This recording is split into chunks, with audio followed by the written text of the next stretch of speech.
Yes, okay, so thank you everybody on the panel. As you can see, we have a wonderful representation from different generations. Yes, and I would also like to preface that this panel here is today to respond to also their own life experiences and perspectives of mentorship and how some of course have written about it, some have more personal experiences about it.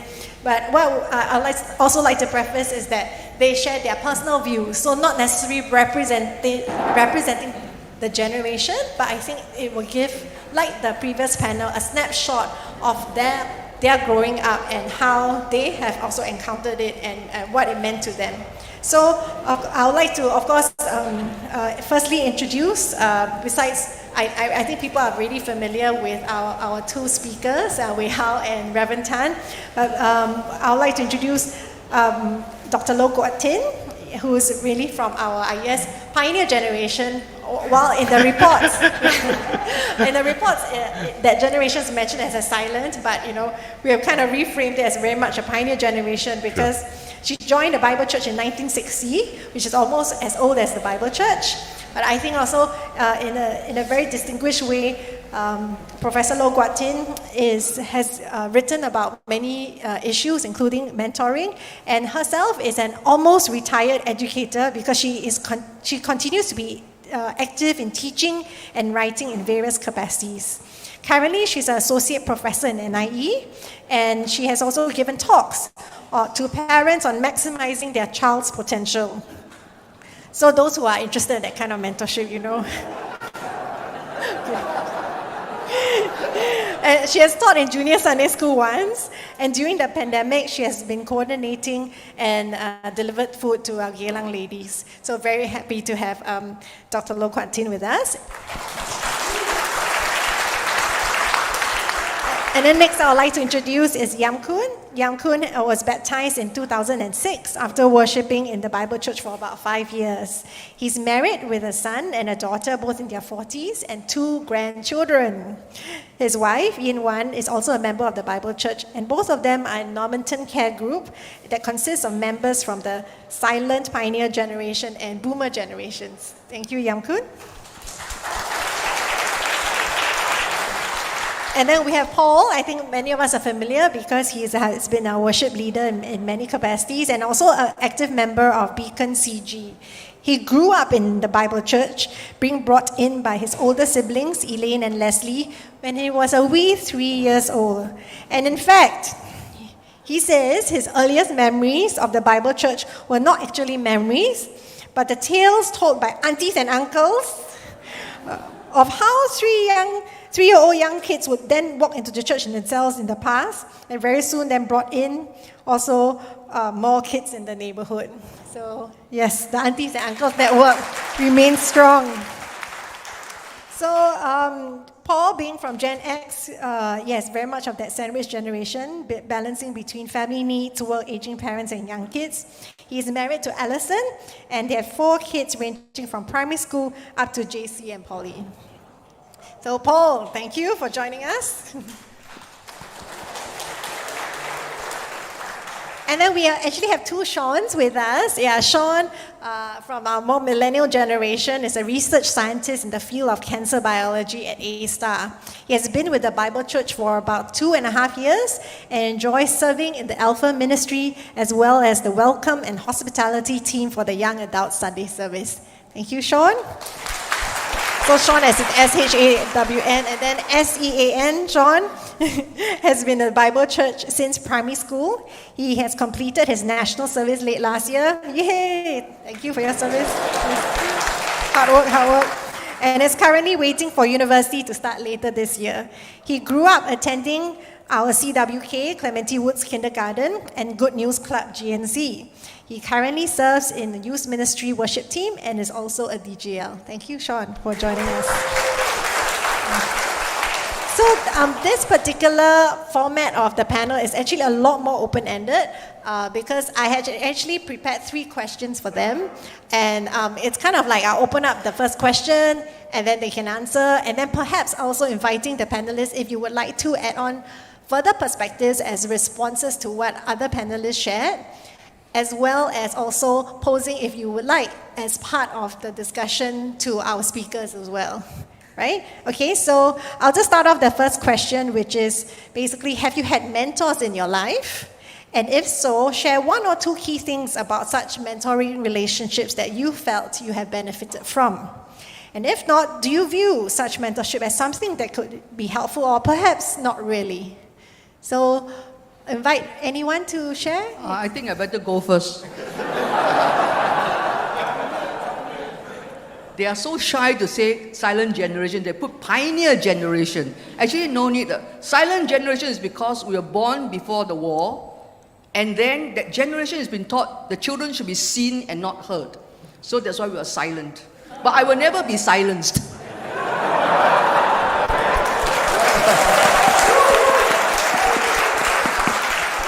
That's also because I think they went out, Jobina went out, called a few silent people, and they all turned her down. Then she came to me, but I'm not really silent because I was born November 45, after the war. So I'm actually the beginning of bloomers, never mind lah. I got up at 3 a.m. last night to do this.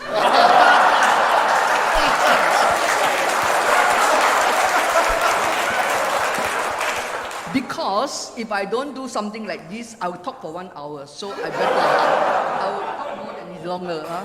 They asked him to stop, but people ask me, go on, don't stop. Anyway, no lah. Huh? So I go out at 3 a.m. to put these thoughts on paper. The silent generation people are very hardworking people. That's me lah. You're all the ones older. We work very hard. We also save very hard. Remember the 10 cents that we stick on those POSB book and then change for $5. So this generation is actually quite rich. Because we save and we are very thrifty, okay? Not like the millennials and the things are incredible to buy. I wear one pair of shoes 8 years. Birkenstock never let me down. When I got out at 3 a.m. to do this, I couldn't find the paper anywhere because it's very cluttered. Silent people are hoarders. That's why if you watch Channel 8, Renovate and all that, the hoarders are all old people like me. We grew up in a generation of poverty, and so we never throw. We keep everything. Plastic bag also keep. Everything also keep. The young ones never understand us. They throw everything. Our books under yellow still keep. All right. So, let me say mentors. I am taken aback by the terminology actually because silent generation. So I think it's very insulting. I have not much runway left. I am 76 going on to 77. And yet I had to be silenced. All right. So, my apologies because I did not attend the second day. It was a whole day. Because I have too many birthday parties. They were set up. It was long ago we would disagree on the day. So I never attended. So I only attend Friday night. Okay. But because my runway is so short, I have to pack a lot of activities. Don't know when I'll be taken home, right? So I have to work very hard. Pack all the life, my whole life. Mentoring is not about passing the baton, as he clearly said. It's really walking alongside. It's a relationship where the mentor will teach, to support, encourage, and teach. Work alongside the mentee. I think of Elijah throwing the cloak onto Elisha, and then walking together with Elisha for a period of time until he was taken away by the whirlwind. All right, God took him away. And when he was taken, by the way, Elisha was a farmer, and he was farming when he was given the cloak. And so he gave up, he killed all the oxen and fed the people, and then went to say goodbye to his parents, and then he followed Elijah all the way. When he became an attendant or a servant to Elijah. When Elijah was taken away, he called my father, my father. That's how close the relationship was. I grew up in a girls' brigade. So when Jobina asked me, what have I done for the church? I said, I'm a pew warmer. Every Sunday, very regular one. Even pandemic, lockdown, I never miss. But I haven't done very much. Then Paul was at dinner last night. Paul said, you fed while you brought the food to the Geylang. I said, oh yeah, I forgot about that. Then Chai said, you also spoke to parents. Yeah, I forgot about that. Actually, silent generation always forget. But I grew up serving in Para Church organization. I grew up in the Girls Brigade. And the head of the organization was my mentor. I think she was deciding for me to take over her role. But she does not know that I'm never good as a number one. I'm very good as number two. Number one has too much responsibility. Number two, no responsibility. Can just talk, and then number one, they'll carry out, you see. So I'm very good as number two. So I never became number one. What did she do? How have I benefited? See, this paper also go down. She taught me a lot about the organization because she wanted me to succeed her, see? The international scene and all that. She opened doors for me. She created a scholarship for me to go to Australia to study for 1 year. I mean, where in the world, say, well, you better go and study for 1 year. And got the Girls Brigade there to give me a 1 year scholarship. But I stayed for 9. So I never came back. So I never number one. She wrote to me in my 9 years in Australia, especially when my father passed away. She wrote me encouraging letters, comforting letters, and so on. Okay? She guided me. She helped me a lot. Look up for me and talked to me and told me about purpose in life and so on. And then she trained me in public speaking. I'm not as good as Hilmi, but not so bad. She trained me in public speaking every time, teaching me how to enunciate, how to talk, how to be confident. She taught me a lot. I'm glad to say that today she's in her 90s and I still visit her. I will bring her durians because that's her favorite food. That's also my favorite. And I also, because of age, durians are soft and nice to eat, all right? So mentors they're not just for you to pass it on the baton, but they are there to guide you, to help you, to encourage you, to pray for you. And together, our relationship, I would say those earlier years have grown a lot. So it's not a one way, but it's together, we grow together. In our parliament, we also got mentors, right? Prime ministers never retire one. They sit on the front bench until they die. But Goh Chok Tong had to go because he was sick. But I'm sure when Lawrence Wong take over, Lee Hsien Loong will sit there for a long time too. So to give advice. They call themselves senior pastor, minister emeritus and all this sort of thing. But mentors are needed to guide, to help and so on. That's all I will say. Thank you. Very encouraging. Open up for any other person to... Okay, just say something. Since she's the pioneer generation, I'm the Merdeka generation. That's a title given by government to me, to our generation, who are born post-war. In a way, we are lucky. You know, I'm the number 7 son in my family, and 2 sisters after me. I will still remember when I was young. I remember I was asked to wear a skirt for a reason. Then following 1 or 2 years, my sister came. So that was the old thinking. I came from a so-called Buddhist Taoist family. They are the first generation, my father, the first generation migrant from China. And in fact, she started off in Singapore first.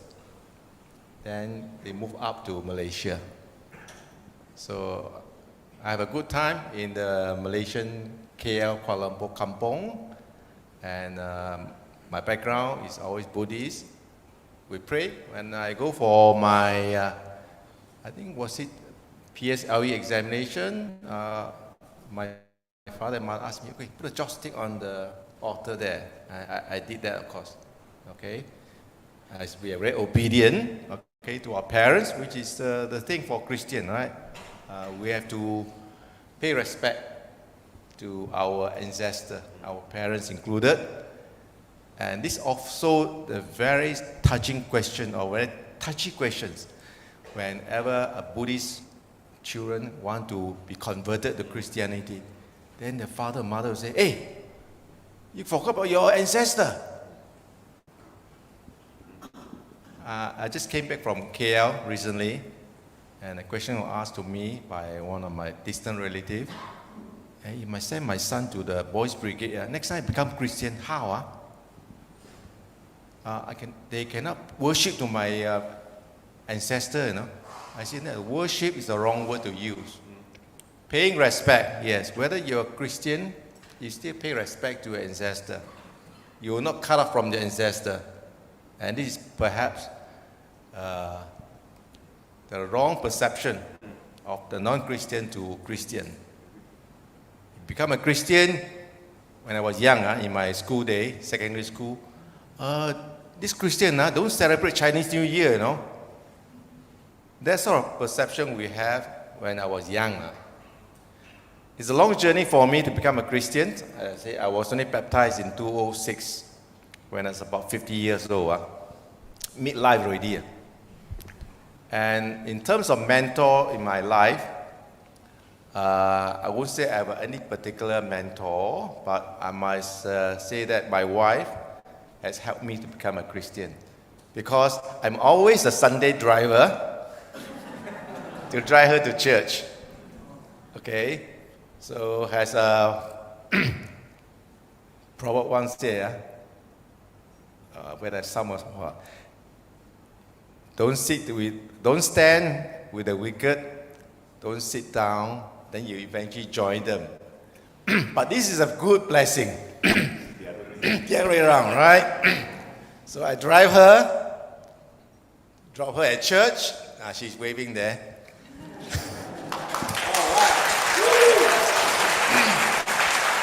Then I join in the Christmas or the festival celebration in church here, sitting down in the sanctuary. And later on, I took out the Bible. After I completed my PhD anyway. Took me 7 years to do my PhD. Locally, free of charge. And then I pick up the Bible. I read it from cover to cover. Of course, I don't understand what it says. I attended Bible classes. I asked Jia how this thing I don't understand? The answer from her is very simply, faith. You come to it, faith. Right? And so it took me 1 year to read out the Bible cover to cover. And it was faith that asked me to carry on, attended churches. And my wife is a role model. If my wife had been so nasty, like some Christian wife, so no apology. There are some good example. There are some good example of Christian wife who said, I will never pray for my husband. I will never pray for my husband. And what's the outcome? The husband will never become a Christian. Although the husband was brought up in a Christian school, he will never become one. It's very sad. Right? Anyway, back to mentorship. As I mentioned, I think mutual mentorship, I think, is a very good idea. Because I must say, not all of us are the big name, big shot in Christianity. So we learn from each other, right, through our care groups. And we have a small group Bible study. During the COVID time, it's Zoom. So do that. So we mentor each other. Okay, whenever a question was asked, hey, this one doesn't make sense, then we'll try to explain to the best of our knowledge to our fellow members how should we interpret the scriptures in this context. I must say, the Bible is a book of life, a book for life, right? And the book in life, it never finished studying it because for our generation, Pioneer and Medica, we read today, tomorrow forget. Oh, sorry, my apology.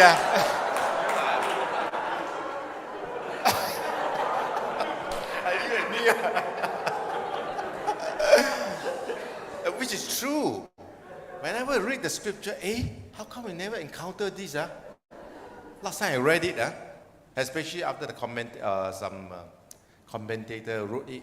It struck our mind. How can we miss it the first time we read it? So, mentorship in this case come in many forms. The commentators or expositors books are our mentors, right? Although we have no personal contact, but it's a good resource to us.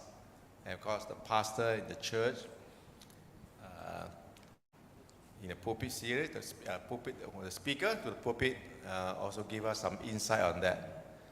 And being a care group, especially in our care group, which belong to the pioneer generation and Merdeka generation, the youngest one is 60s, the oldest one in the 90s. Our care group, Normanton care group, is very special. And so special that some of them cannot come for physical meeting in our Bible study. So we have a hybrid meeting. Hybrid means those who are not able to come will Zoom in from home. Those who are able, come to the fish tank. We have a fish tank here. For those who are not sure what fish tank, where is it, ask around.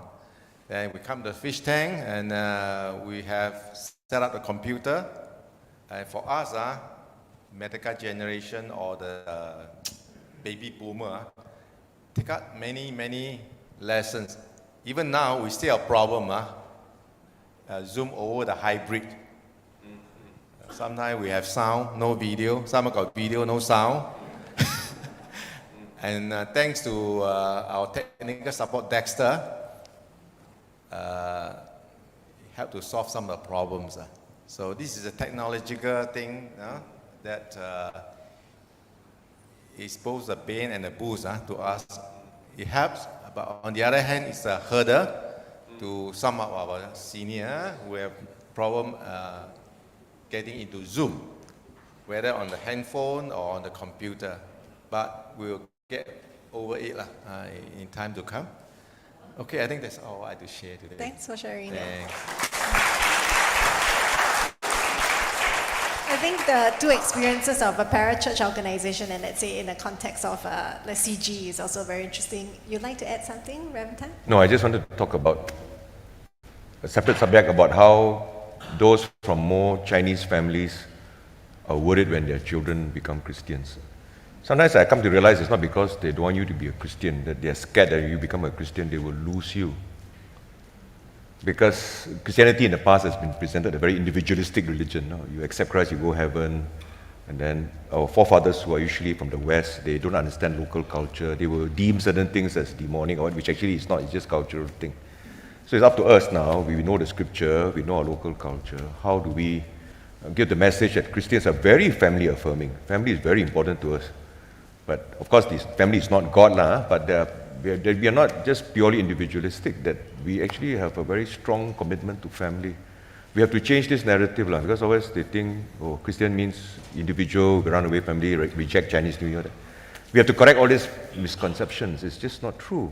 We want to be loving our parents. I think Christian, we love our parents even more to overcome this kind of worry and bias, actually. Sorry.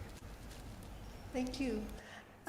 I think also what would be interesting to also hear from anybody else who has add on about their mentorship experiences in life is how do you see, for example, peer mentorship as opposed to, I guess, more intergenerational mentorship. And of course, there are some more so-called formal contexts, right, where you're working together for a specific purpose, and more, I guess, open and informal contexts as well. Anybody would like to share that? I'm quite happy to share that. Thank you, Paul.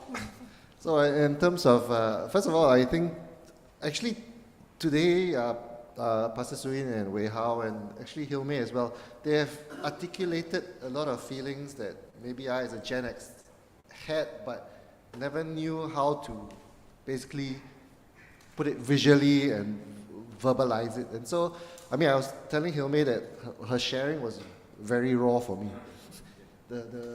Sorry.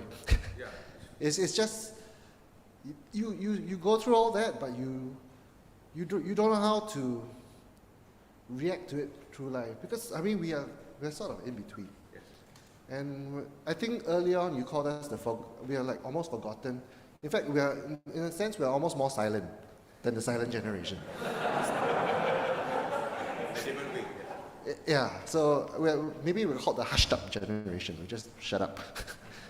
but anyway, I wanted to, because the stuff you flashed up, especially just now about the mentoring, is actually the mentoring journey of my life, and perhaps most of the Gen Xers as well, because when we were starting out life, like moving from teens to work life and all that, I think there was no such thing as mentoring.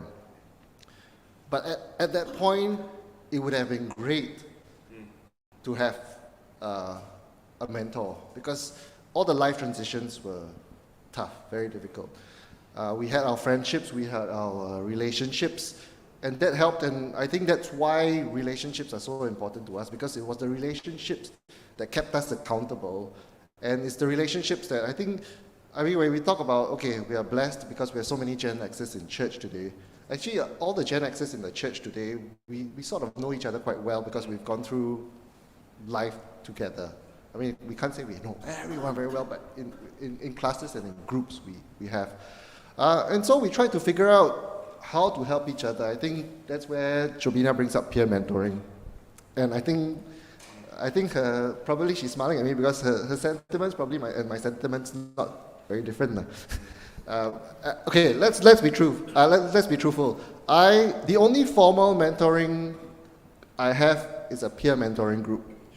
And if you want to be totally honest, and I think the the four other brothers with me will agree that if in a pure sense that this mentoring group was supposed to see us through life together, I think that peer mentoring group has failed.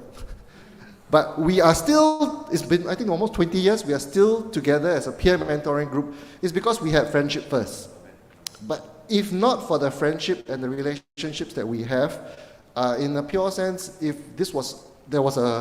it was meant for that purpose, that group would probably have dissipated by now, because, I mean, in that pure sense, it's the relationship that has kept it together, and we are still accountable to each other, but for that friendship. That's not to say that there's no positive or there's no mentoring in my life as well. I see actually many positive examples in this church. I think when I brought up that, yes, I know the auntie and uncle network because I grew up in this church, I consider it a blessing and a privilege, because in terms of the intergenerational aspect, I do want to share that actually I have learned so much from the aunties and uncle generation, if you want to call them that. But not all of them are aunties and uncles. I mean, some of them are just slightly older. One example I would like to share is also from you, because I in terms of learning and relationships, because when we were growing up, our youth group was a lot more smaller. I think it was like 15, 20 people was all there was. And so we had older couples, I mean our parents of our youth group, who would invite the youth group over for Christmas dinner, for example, and you could have the whole youth group in your living room. And I was thinking that way, if I want to invite the youth group over to my place for Christmas now, 115 of them, my house will have to be really, really big, man. So it's not really possible now. But so that privilege, that blessing is that we knew the generations before us. We knew them well, they knew us well. So when in our CG, for example, we said, okay, like we're all, the CG age group, we're all the same generation, more by and large. And then we said, okay, we've covered the kid stuff, the learning about the kid stuff. We learned about the teenage stuff already. What else can we do? Then, okay, what's coming up in our lives? Oh, aging parents. Our parents are aging very fast. So we said, okay, at that point, Pastor Kok Wah was just starting up the seniors ministry, or they were calling it the silver generation at that point, or something like that. So we said, let's invite Pastor Kok Wah. Let's make it a series. Let's invite Pastor Kok Wah. Tell us how, as Gen Xers, basically, we can be more effective and more empathetic towards the senior ministry. So we did that. He came over, but actually I have to, not only did he share about the worries and the circumstances and what we should be, how we can help, but he also shared from his own personal experiences, his own personal struggles, his own actions that he was taking, and that was where we truly, that's where we gleaned and we learned so much from that, as we also are conscious about looking out for what's going to happen next for our parents, and also what we can expect in the next few years. Actually, at that point, we invited another couple that we all knew, but I personally knew much better because I had grown up knowing them, and the rest of the CG didn't actually know them as well. So I invited them to come to the CG to share about, okay, we got the person in charge of the seniors ministry. Now let's get actual seniors in to share about their life experiences. And the wonderful thing is that they shared, I think the key thing is about authenticity, being real and being raw. They shared about their struggles themselves, their struggles, the challenges, and the basically the things that we covered are all listed. The kids falling away, the pain that they feel, the emptiness, the different that stage of life, and it helped us to prepare. And I can honestly say, as a CG, right, we didn't say after that, okay, these are the action items that we must do, these are the things we must do, but we actually prepared ourselves so much better as a CG. 100% of us, for example, from Pastor Kok was sharing, 100% of us then made sure we had our wills done, our LPA signed and everything, so that we don't have to be a burden on our kids. If we die tomorrow, don't worry, they're taken care of. They don't have to worry about many things. And that's the kind of lessons that we learn through, in this case, a bit of informal mentoring. I also, sorry, take a bit of time. I got time, okay. Then, in terms of informal mentoring also, again, it's, so I want to share about two. Intergenerational, because he's not officially a mentor. I don't think he wants to consider himself a mentor. But every year, he's from the baby boomer generation. Once a year, we have breakfast. Sometimes with Alison as well, my wife, we will go together. And actually, every year, I know he's been praying for me. Even when I was working overseas, all that time, he's always been praying, and he will always check up on me. Somehow, miraculously, almost like once a year. Perhaps he has something in his calendar or something like that. But when we catch up, so much insights about life. And of course, baby boomer, so it's a bit advanced. Things that I know, or he somehow spirit-led, perhaps, he tells me things just before I experience them. The difficulties that he faces and all that, the struggles. And key again, it's all pure authenticity. It's not about that Superman mentor. He is senior, he is a senior Christian figure as well, well known in certain circles, but he's not there to tell me what I must do, make sure you pray. In fact, he teaches me nuggets of living the Christian life. For example, like, how does Paul pray unceasingly? Or, cannot be what? How can you be praying when you're walking there, you'll bang into the street? But I pray unceasingly because, that's what he was teaching me. I pray short prayers every time. If I'm at the traffic light and it's red and the Holy Spirit prompts me about this person, I'm not going to say a 15-minute prayer for him. I'll just whisper 30 seconds, 2 minutes. And that's how I pray for people, and I pray for them unceasingly. And it's like, well, and then of course it says, and if the Spirit prompts me, I will then follow up with the person after I prayed for them. Hey, you know I prayed for you? And so tell me, what else is happening in your life? I try my best to emulate. I'm nowhere close, and I'm not as systematic as well. And so, I mean, I sort of adapted what he learned. And one thing I did is I want to clear my phone book, because in my, your Google contacts list, you have, for me, it's not too many, only 750 people. Work contacts, friends, and everything. So I said, okay, I'm going to go through this list, and I'm going to pray for everyone in my list. If I can't pray for that person because I can't remember, then okay, time to delete that name anyway. So I went through, and that's a lesson I learned, and that's how, I mean, through his teaching, or through that mentor, the nuggets that he shares, I learn and I try to be a more prayerful person. Go down A, delete a few, go down B. And of course I got stuck at J. There's so many J's in the world, I tell you. Took 3 sessions to get through J. Yesterday we talked about the 5 J's, and then now we got Jobina here. So I unfortunately I have not finished my list. I just checked, I'm only at L at the moment, so I'm a bit slow. But I like to tell Ying Wai that he got a bit lucky once upon a time, because as I was searching for a name, his name came up right to the top. I said, how come I'm clearing, I think I was clearing a K or something like that. How come Ying Wai's name came out? No idea, but the spirit was working in my phone too. So I mean, so what I learned, I mean, it's such a positive experience in terms of mentoring.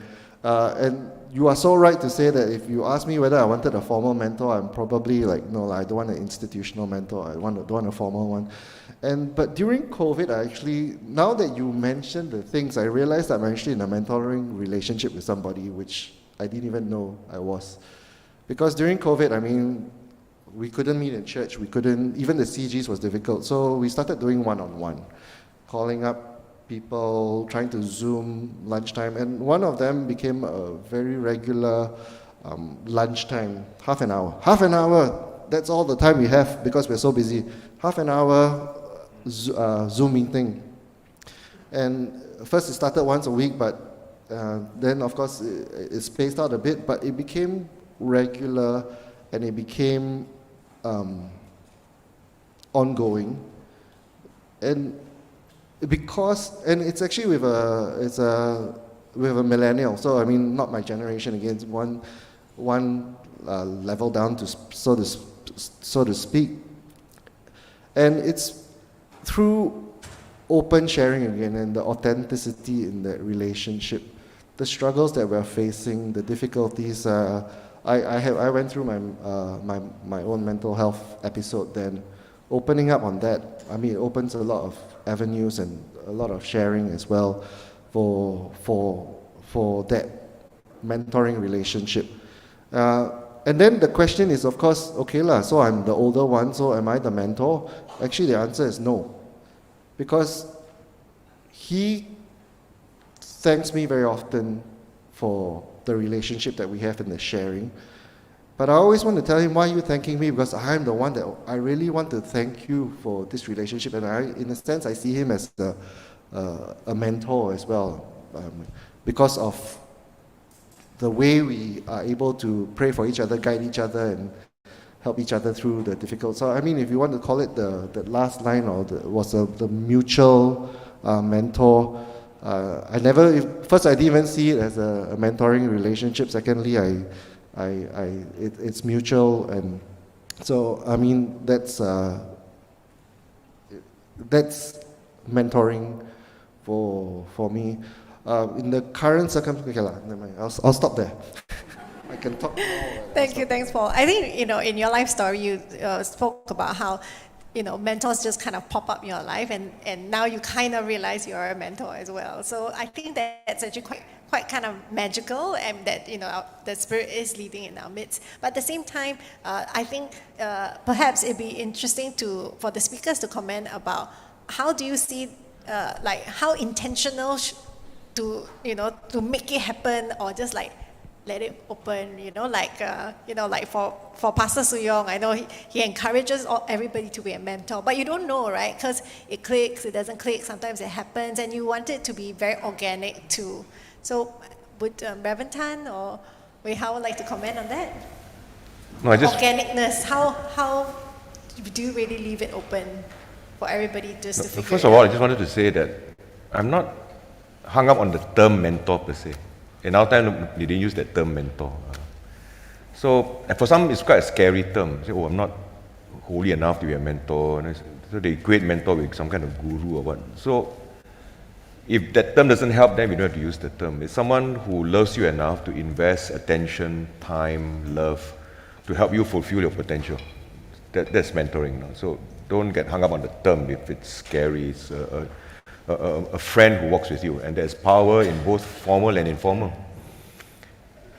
Informal, you can't control. People just connect at the time of need, and then you begin to talk and connect. Formal means we try to help everyone get some kind of mentoring experience, because if it's just purely ad hoc, some may fall through the crack. So the church may want to encourage, or even the CG has a mentoring culture or whatever. So the peer mentoring in the CG. So I think there's place for both formal and informal. When it is more formal, like let's say it's a mentoring thing and somebody's assigned to you, then I'll say the onus is on the mentor to build that chemistry. If it's just purely based on chemistry, some people will never connect with anybody. We are introverts, we don't find it very hard to connect. If it's purely left on the need for the person, some will not get it. So a slightly more formal one, where the church may arrange for everyone to have some kind of connection. Then my onus will be on the older person or to help the younger person feel at home and more knowing that it's a safe space. So we can kind of create atmosphere and the mentor can create a space where people are more at home. So I think that ad hoc, praise the Lord when it happens. I never expect it. It's a gift. But I think there's a place for slightly more formal, as long as we understand that it's not a program per se, but the relationship of love. Thank you for sharing that. Would like perhaps one of the younger generations to also share your perspectives or experience of building relationships. It doesn't necessarily have to be in Bible church, but in general for you. I guess I can share, going off of Paul's point also about peer mentorship, like in the CG. So I'm in a young adult CG, and I'm very happy to be in there. I guess the idea is about starting off as friends first, because I think that's important, because we won't be able to open up to each other if we don't trust each other, right? So I think it's also great, at least for our CG, we try to do bottom-up approaches. So we don't just rely on Bible studies and stuff. We try to do hikes or do something fun outside, because I think usually outside of Bible studies is also where people start to feel a bit more relaxed and then they will open up a bit more. And then so actually that's how, and then over meals and stuff, we just chat, and then if God allows, certain struggles may come up as we discuss. So it's very ad hoc, but it's very organic. And I think that's how, hopefully I'm speaking on behalf of the millennials, that most of us prefer this method rather than a top-down approach. I mean, of course, there are places and maybe for certain individuals, a more formal kind of mentorship might help. But at least for me, it's not that it's not helpful, but I think it's not something I'll gravitate towards. Usually, I guess if I have issues, I'll trust someone of my age, and peer, that I'll relate better than a more senior person. But that's not to say that that seniors are not important. No, so I guess relating to the seniors point, I have to thank Pastor Wei-Hao. I think he invested quite a lot in me also. Even when I came back, so I studied in the States for quite some time. So when I came back, I think he was very intentional in walking with me. So I've never really seen him as a mentor, but of course now when I look back, in many ways he has really modeled that path for me. He has encouraged me, prayed for me also, and when he encouraged me to join this young adults ministry and then help out with the welcome and hospitality. I mean, I think he knows that I like to talk to people, but it's also scary. I mean, I wouldn't say that, I'll gravitate towards someone that I don't know and start talking to him. That's not natural for me also, even though I can talk a lot. But I think he gave me that confidence. So I think what you said, going, and he doesn't do it in a way you should do it, right? So it's very, it's he leads by example. So I think there is there is value in that, like what you said. Definitely someone, not just friends walking alongside me in my journey, but also someone more senior who has already done it before, and now he's showing how I can do it, right? And then I think one thing I really like about him also, he always mentions to all the young adults in our Crux ministry also, every time we start, he also always emphasizes it's not about, don't be too hung up on like making mistakes, right? Or if things don't work out well. Because I mean, we learn from that, and at the end of the day, it's our heart for God and our heart for, you know, the worship, and what we intend to achieve is secondary. Like, we should just, you know, our place with God is more important. So I think that helps, at least for me, like, I don't have to feel so stressed out if, a new person comes, I don't know what to do, and have I failed my role, kind of thing. Yeah, so, yeah, that's my 2 cents worth. Thanks. Thank you. Thanks, John, for sharing that. I think you also, through your sharing, also talked about like the comfort of, firstly, I guess, having peer relationships, the importance of that, and then the intentionality also for somebody senior to actually make the intentional start, and then that actually led to really a very good a way of actually like organic mentoring without actually kind of forcing or kind of feeling. If it were done, I guess another method, it could have felt, you know, a bit like it's forced on you. So I think that's a good point also as we consider that within the church. Thank you. Sean? For you, do you feel that way too? Because that you wouldn't like it like formalized and like, let's say, you know, this is something that we should do, but do you feel, or you feel like, and in fact, it could be very intimidating, let's say, for an older generation person to also come to you and say, hi, I would like to be your mentor, or would you like to be mentored? No, questions like that. Yes, Reverend. Okay, maybe I will just share my experience based on the youth ministry. Because, we do have a form of very structured, I can say like mentoring, but it's more of I won't say really peer mentoring, but it's definitely, the age gap definitely not a generation. So in the youth, how it works is there'll be a group of, so the youths are divided by the age group and by gender, and then each group will have a leader of about 3 to 5 years older. So it kind of forms that mentorship role where you have somebody who has probably gone through the next education stage, at least for the DGLs. And then how it works is that it's also a kind of mentoring in the sense that as you disciple someone else, then you hopefully find someone to further disciple other people. So I have one very vivid experience. It was when I was just joined youth. I think I was in Sec 1, and then my DGL was going through a Bible study. Then the next thing I know, my grand DGL. Okay, so basically my DGL, he came in with a marker and he started prancing around the whiteboard, doing Bible study. So for me, that was a very impactful experience, because it really showed that how, even though it really shows modeling. So you have your model coming up to you and really showing you, giving his insights as well as sharing his views. So what I feel that sometimes I feel that maybe for younger youth it can be very structured, but it's also very nice to see. So currently I'm a DGL, right? So somebody that have DG is also now a DGL. So it's very nice to see that that when you mentor someone, that person can go on and mentor other people. Yeah. So another thing in the youth that we're trying to do this year is something similar to peer mentoring. What we do is we equip the youths, and then after going through a few sessions, they will mentor someone 2 years younger than them in a very formal context with a specific time and place. So what I see is that we so far talked about organic mentoring, right? So I'm just sharing about how structural mentoring, I think, has also a certain time and place. I feel that if we can set good structures, then we can allow the organic conversations and relationships to form. Thank you. Very, very, very wise ways of putting it, and the structure. Perhaps maybe we can talk a little bit about your, I guess, sentiments towards the most effective structures that you have experienced. I mean, Sean has shared that about, you know, they had this DGL and then DGL grandparent sort of way. Yes, and I'd like to also, I guess, give, you know, I guess the validation is that when, for my daughter who's in youth, when she was like injured at home, and then there were people who came to visit her, and then I was like, oh, are you, you know, like it was her DG mates, her DGL, and her DGL's DGL. So for me, it was amazing how the networks and care was really so intergenerational. So I really thank the youth ministry for having that structure in place. And it's so organic, right? Yeah, they just come together and they just decide on that. But in terms of the structure, perhaps also you could, Rev Tan or Wei-Hao could comment also in your research. What do you think were some effective structures in place, or that were not in place also, then perhaps it became too loose and too organic?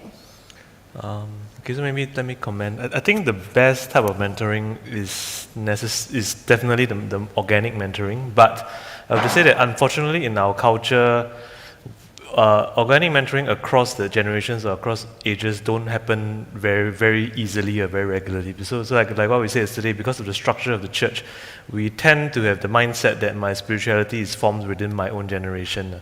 And of course, peer mentoring has its benefits as well. So I think what has worked in some churches and in my church, in a sense, was we provided a little bit of scaffolding for the organic mentoring to then happen. So the angle that we came in from was to look at this particular age group, what are the felt needs of this particular age group. So let's say if you're looking at young millennials who are starting to go into the workforce, right, or older Gen Zs, then there will probably be a lot of questions that is about work and about how I'm going to grapple. I used to have $300 pocket money 1 month, and now suddenly I have $3,000. What I'm going to do with the additional money. So these are questions which they may have in their mind. So that could then be a formal kind of relationship or mentoring, you want to call it, and maybe it's put up at 3 sessions, 6 sessions, where you go through a fixed material, and I guess that also gives people a sense that I'm not locked in, like when you get a home loan, right, it's a floating rate, not a fixed rate, right? So I don't have to be this person's mentee for life if I don't like him, right? So if it's 3 sessions and 6 sessions, okay, I mean at most if I really don't like him, then at the end of it I still may get some knowledge, but then at the end of it at least there's a point for me to exit, and I guess when the point comes to exit, then if there is a lot of chemistry, then that's when the organic mentoring can continue. Then it doesn't need to be about a particular topic. It can just be then the older person, chill the person have a coffee, and then just talk about it. So I think some kind of scaffolding helps in a lot of our contexts because it's not natural for us to approach someone older or for someone older to approach someone younger. Yeah. I think that's a wonderful point, and you was also highlighted that it's in the transitional stages of life. Yeah. So these are also very, useful bases or points of interest that the intergenerational interaction that can be kind of structured and then also left open for organic continuation. Reverend Tan, anything to add on that?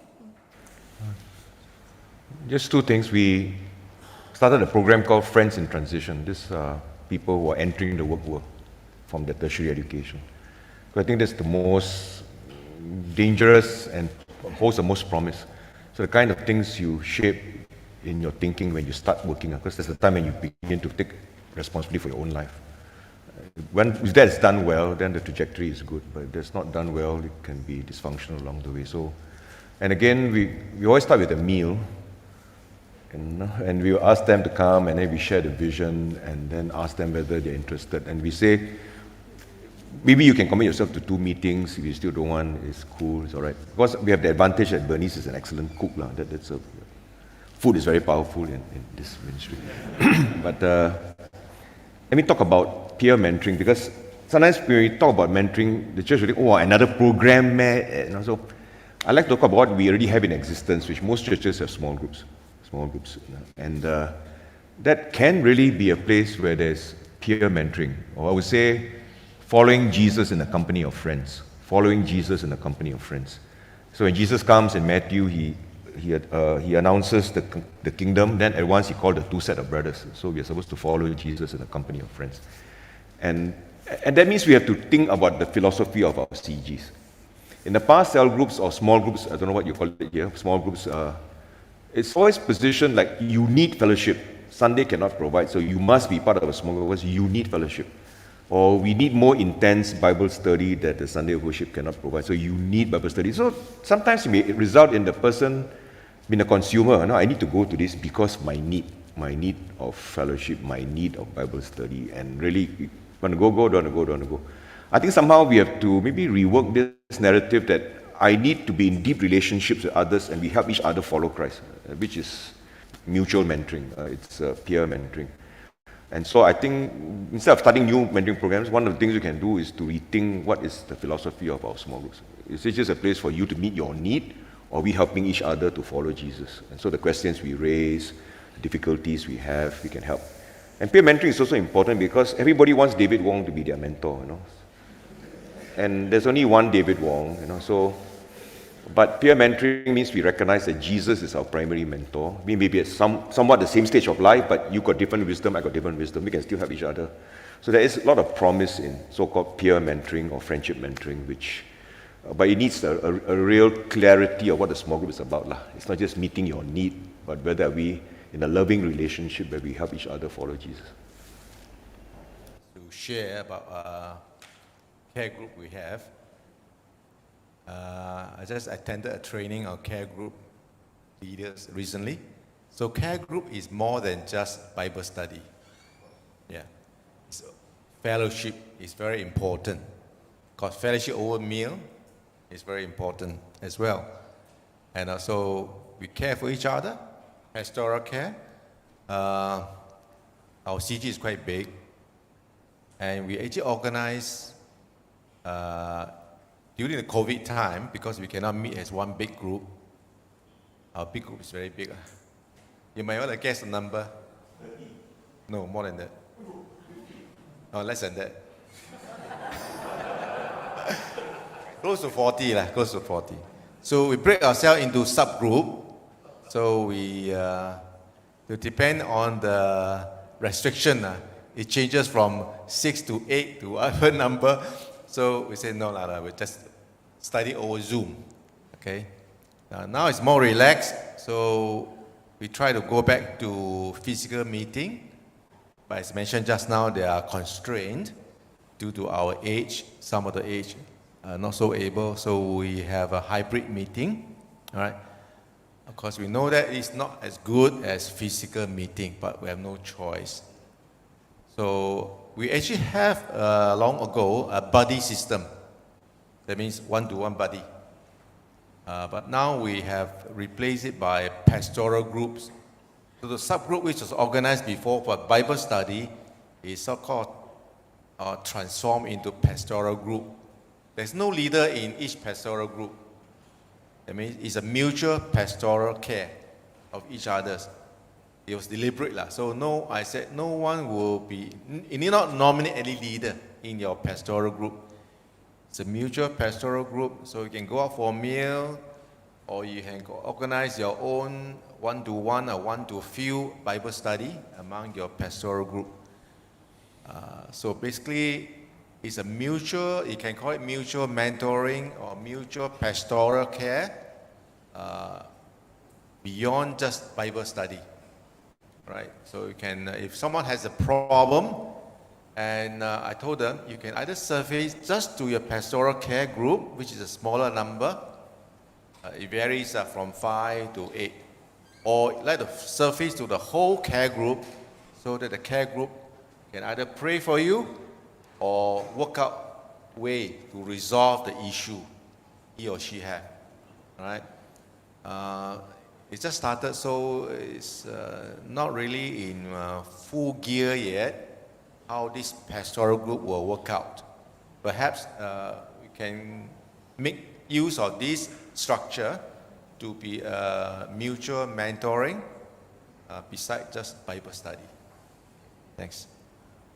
Thank you. Thanks for sharing that. I'd like to also invite anyone on the panel to kind of perhaps just give some closing, phrases for you about maybe the most essential things that you value most from the mentoring relationship. So that was kind of one of the related questions earlier, but perhaps you can just consider for you what is the most essential thing about the mentoring relationship. Of course, it's very clear that aside of calling it mentor per se, but the essentials of that. Just a short phrase, yeah. Maybe I'll invite Sean, as in SEA Sean, first. I think the most important thing will be empathy, to be able to understand each other, understand that even though you might be from different generations, there may be a generation gap, But I think the most simple thing to do is even if you don't understand what they're saying, it's very simple, just nod. Acknowledge that the person is saying something that might be able to give you some advice. It might not be now, but maybe in the future when you think about it, you'll be like, actually, right, this person did make sense. I don't know how many years ago. Thank you. Vulnerability, vulnerability, the ability to be, the trust in the relationship, that you can be totally honest with each other through whatever difficulties and through whatever joys, whatever in life you can share, and that's, to me, very essential in that relationship. Yeah, I think linked to vulnerability, like the honesty also, like being raw and honest with each other. And I think that's something that we try to encourage one another in our care group to do. And also, I think the other thing that we recently talked about this in one of the Bible studies also, that we can also work towards like being more courageous to point out each other's mistakes. Because I think that's something, at least maybe from a Singaporean context, that people are quite afraid, right? Because we don't want to, or like, who are we to judge someone? Let's say if someone doesn't come to church, maybe he has issues. But then again, also, if nobody talks about it, then that person could just be like drifting on, and nobody knows, nobody like. So I think we have to put, like, I think at that, it was a very small Bible study, but we all kind of agreed that we have to try to set aside, like this idea that, we are judging. Like, as long as we come from a place that we are loving, like speaking the truth in love, which I think is always very difficult, but it's something that I think our group is trying to work towards. So I think, of course, to get there, we need to be vulnerable, we need to be honest, we need to be compassionate, empathetic towards each other. But then beyond that also, not just stay at the comfort zone, but being willing to step out and be able to see like, if a brother or sister falters in some way, how do we encourage, how do we pray, how do we tell that person so that he or she can change. Yeah. Thank you. Anybody else would like to?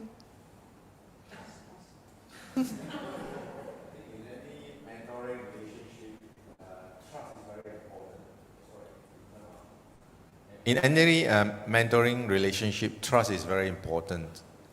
Okay, so you can have a very, just like I mentioned, a pastoral group, which may or may not be a good platform for mentoring, especially one who have a dying issue.